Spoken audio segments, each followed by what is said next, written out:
Selamat siang, perkenalkan nama saya Sinar Baim NIM 20.03.03.0080. Di sini saya akan mereview buku kelima, Teori Sosiologi Klasik.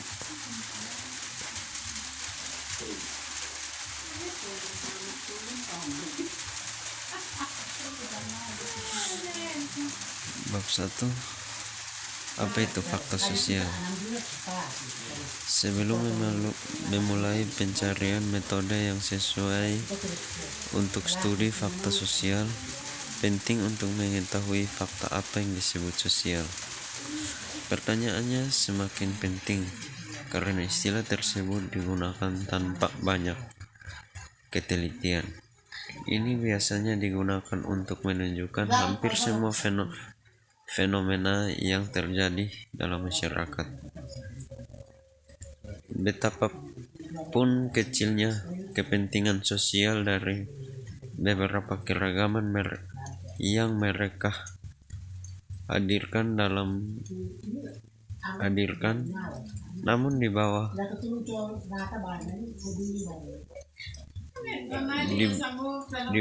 judul ini bisa dikatakan tidak ada kejadian manusia yang tidak bisa disebut sosial, tetapi setiap orang minum, tidur, makan, atau menggunakan nalurnya, dan masyarakat memiliki kepentingan untuk memastikan bahwa fungsi-fungsi ini dijalankan secara teratur. Oleh karena itu, jika fakta-fakta ini adalah fakta sosial, sosiologi tidak akan memiliki materi pelajaran secara khusus dan domainnya akan bingung dengan ideologi dan psikologi. Mereka bersifat fisiologi, tetapi ada juga kolektif cara menjadi, yaitu fakta sosial yang bersifat anatomi atau morfologi. Sosiologi tidak dapat memisahkan diri dari apa yang menyangkut substratum dari kehidupan kolektif. Namun jumlah dan sifat dibagi sifat bagian-bagian dasar yang membentuk masyarakat. Cara masyarakat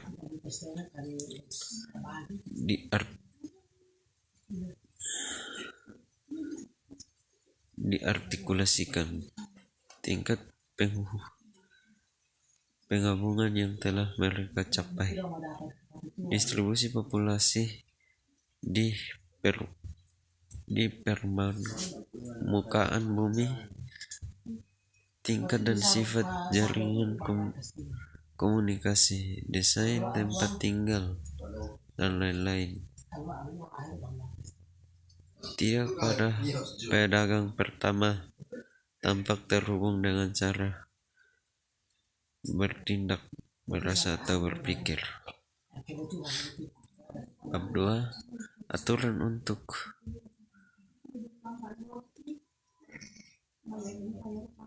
pengamatan dari sosial fakta.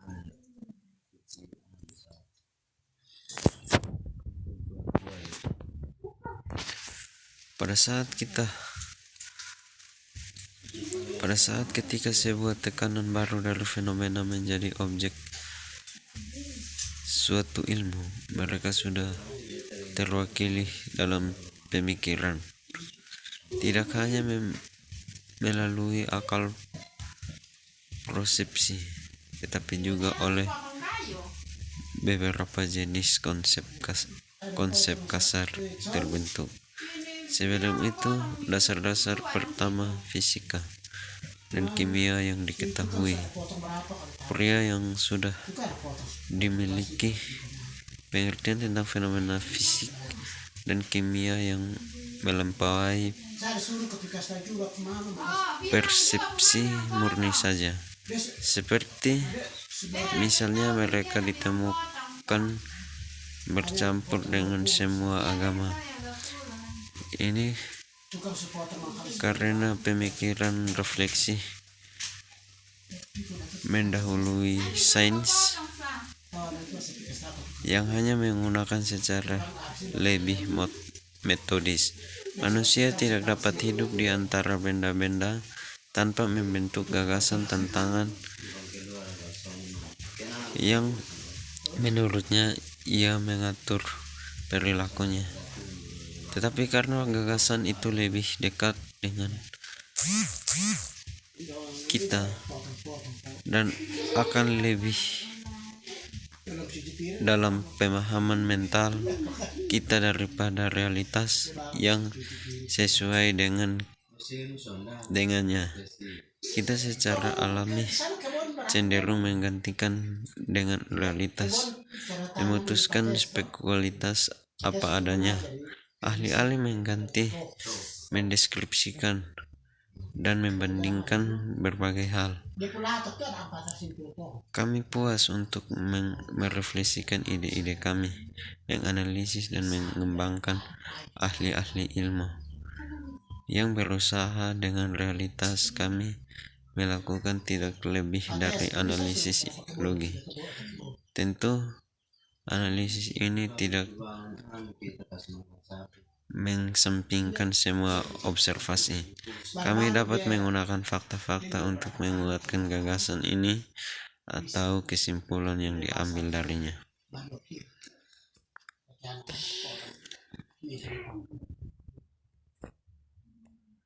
Gagasan yang terbentuk dengan cara ini hanya dapat menyajikan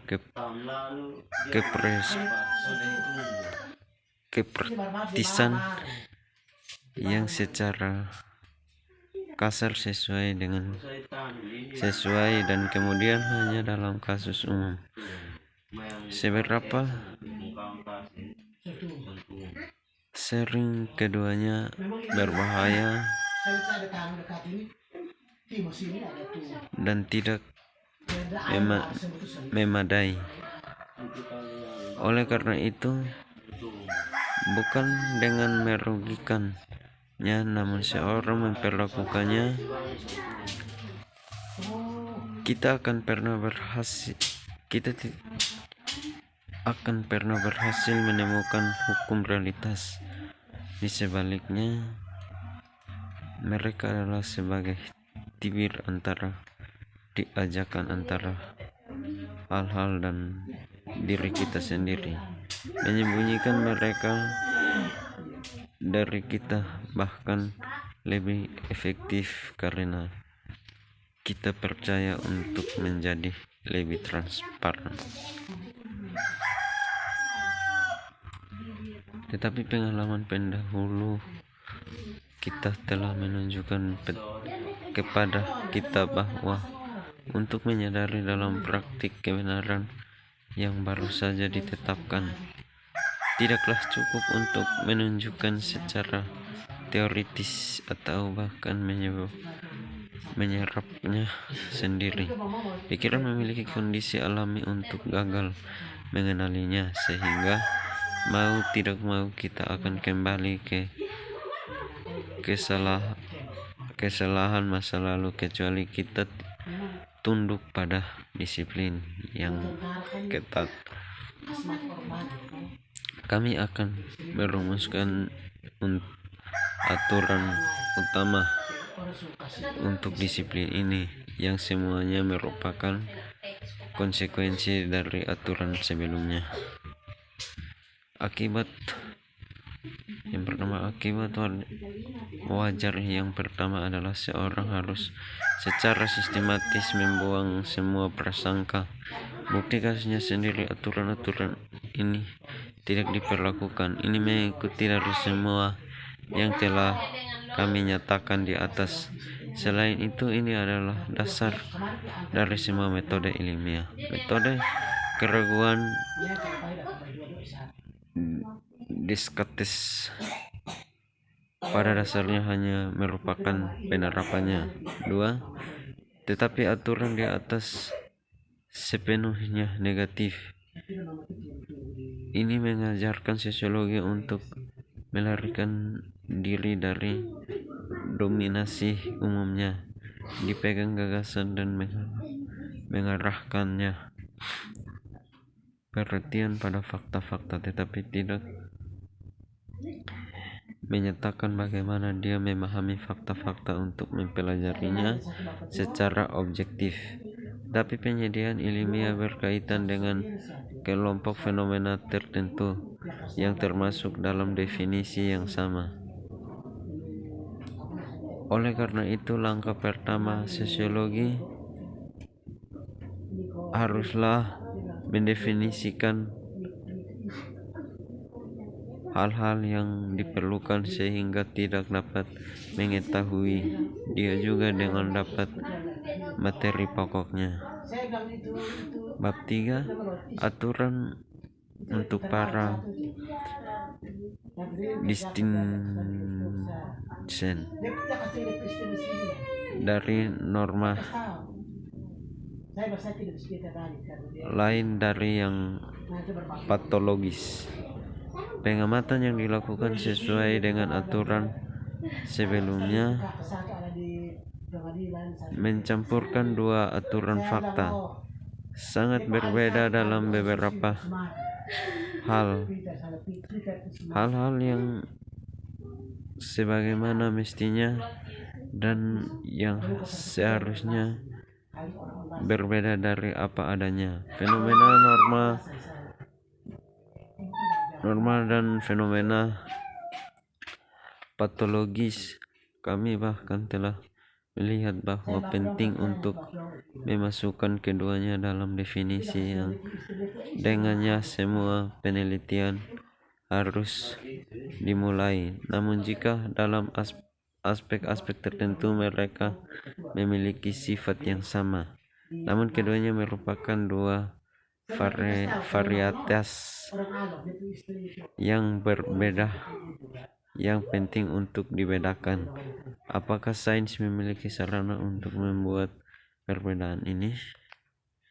Pertanyaannya adalah yang paling penting, karena pada solusi tergantung konsepsi seorang tentang peran yang harus dimainkan oleh sains, dan di atas semua itu sains manusia menurut teori yang eksponennya direktur dari mazhab pemikiran yang paling beragam. Sains tidak dapat menginstruksikan ketika dengan cara apapun tentang apa yang seharusnya kita inginkan. Mereka mengatakan dibutuhkan kesadaran hanya pada fakta-fakta yang semuanya memiliki nilai yang kegunaannya yang sama.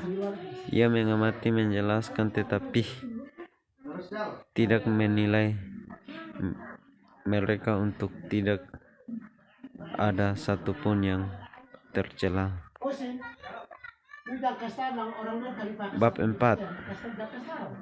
Aturan untuk para konstitusi sosial jenis. Karena suatu fakta sosial hanya dapat diberi label normal atau abnormal dalam kaitannya dengan spesies sosial tertentu yang telah dikemukakan, sehingga saat ini menyeratkan bahwa cabang sosiologi harus ditujukan pada konstitusi dan klasifikasi spesies tersebut. Selain itu, pengertian spesies sosial ini memiliki keuntungan yang sangat besar dalam memberikan memberikan kita jalan tengah antara dua konsepsi yang berlawanan tentang kehidupan sosial yang telah lama menyebabkan perpecahan pendapat. Bagi para filsuf, peristiwa yang sama ini memiliki nilai dan minat hanya sebagai ilustrasi dari hukum umum yang tertulis dalam konstitusi manusia dan yang memegang kekuasaan. Selama perkembangan sejarah ini adalah masalah praktik dan pengalaman coba-coba.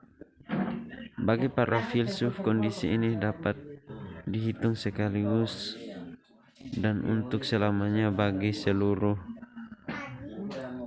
umat manusia. Oleh karena itu, tampaknya realitas. Prinsip klasifikasi ini dapat didefinisikan dengan lebih tepat. Memang diketahui bahwa bagian utama dari setiap masyarakat adalah masyarakat itu sendiri, dari jenis yang lebih sederhana. Suatu bangsa dihasilkan oleh kombinasi dari dua atau lebih bangsa yang telah meludahinya. Tetapi ada yang merupakan jumlah dari orang yang memenuhi ini kondisi. Itu hasilnya adalah bahwa dia mencampurkan secara acak di bawah judul yang sama. Ini semua masyarakat yang paling tidak beradab. Dengan titik awal seperti itu, orang mungkin bisa membayangkan seperti apa klasifikasi lainnya yang berkelompok bersama dalam kebingungan. Yang paling mencangkan adalah masyarakat dengan karakter yang paling beragam. Orang Yunani, Homer ditempatkan di samping wilayah kekuasaan abad ke-10 dan di bawah Becknans, Salus, dan Fiji, Sien Confedera, Ethane, samping Phaedimus